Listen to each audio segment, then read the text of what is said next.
Hey guys, it's Daryl here. Welcome back to the channel. Today we're going to look at 3 of my favorite finger exercises. Let's get started.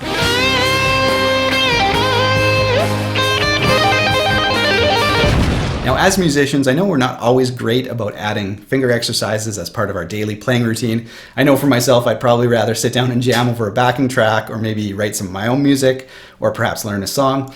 But over the years, I've learned the value of regular practice in regards to finger exercises. So today we're going to look at 3 of my favorites, and hopefully you guys will find them beneficial. Now, each one of these examples can be found on my essential finger exercise sheet. I've put it up on my Etsy store, and for $3 you can download a bunch. So every day you can go through a new exercise.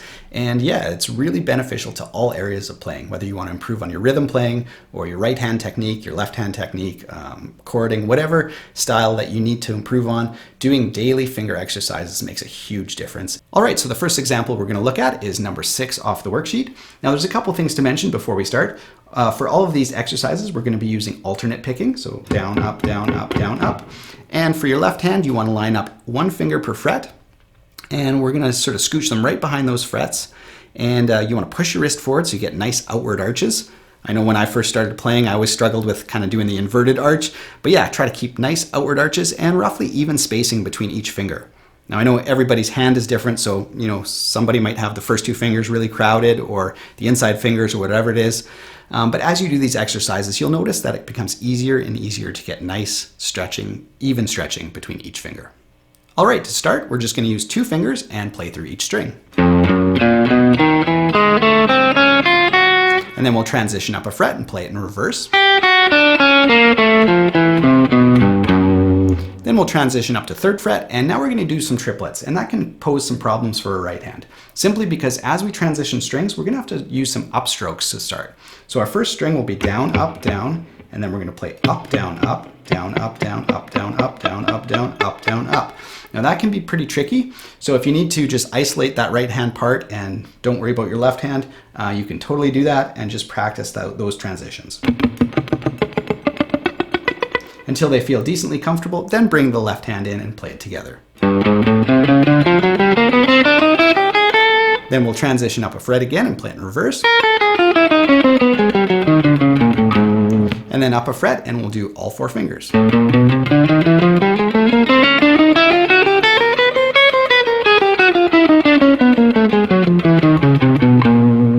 And even though the tab doesn't finish off the pattern, yeah, just bring it back to 6th string, and if you end on a B flat note, then you did it correctly.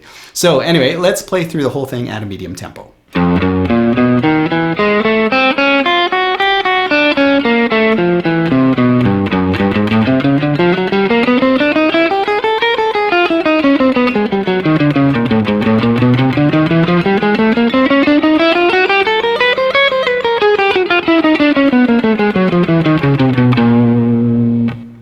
Great, let's look at the next one. All right, the second example we're going to look at is number 14 and 14.5 off the sheet. This is one of my favorites, affectionately called the Pinky Destroyer.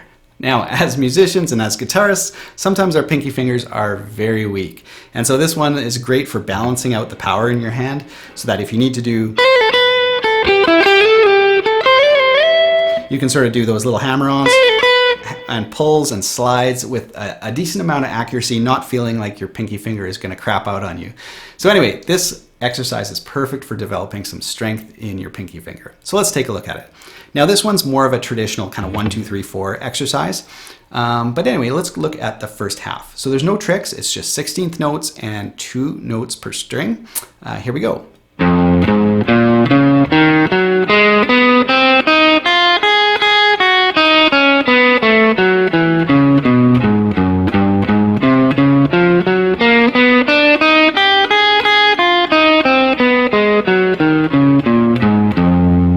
So there's the first half, and again, you want to play it with a lot of control. You don't want to just try to blast through it and have it really sloppy. You can work the tempo up as you go along, but when you practice, just play it under control and with purpose.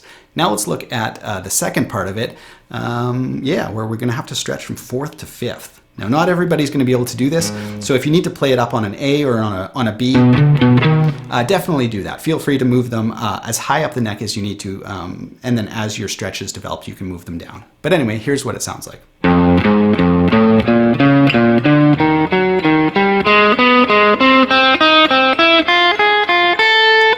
play it in reverse.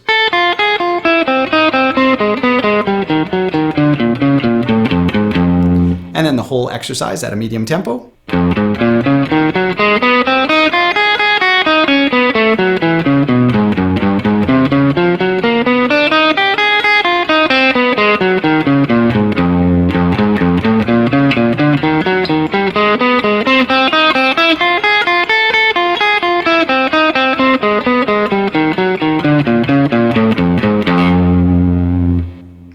Awesome. Let's take a look at the third one. Okay, so for our third example, we're going to do the natural minor exercise. Now on the worksheet, there's a few different scales. There's a straight major scale, obviously this natural minor. There's the minor harmonic, as well as the whole tone scale. So if you like scale exercises, there's a few on there for you. Now I like doing this exercise before I play simply because I use a lot of these licks in my soloing. So it's really practical scale, and it's a little bit different than the others as well because it's a 3-note per string scale. So that means we're going to have to do down, up, down, up again with our right hand because we repeat each phrase twice. So we're going to go through the scale, and then on the way down it changes a little bit, so we'll look at that. But here it is.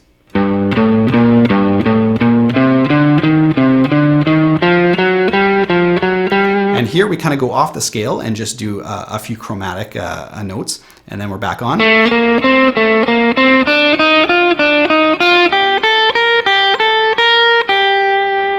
Okay, so that's the first half, and then on the way down, it stays the same until 4th string. Now here, instead of doing our little chromatic movement, we're going to stick to the scale.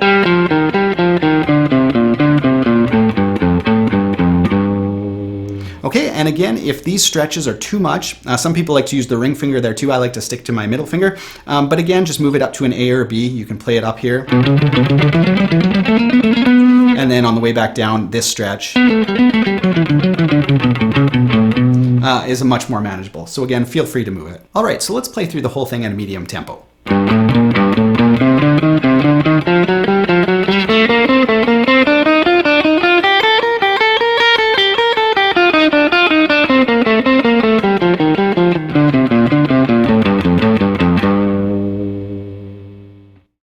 I hope you guys enjoyed playing through these exercises. I think you should challenge yourself, play through them every single day for 2 weeks, and watch how it transforms your hand in terms of accuracy, in terms of power, in terms of stretch. And if you want a bunch more on the worksheet, there's almost a month and a half's worth of exercises on there. I give it to all my students, and it's a really, really great way to transform your playing. I hope you guys have a fantastic week. We'll see you guys next Monday with a new video. Take care.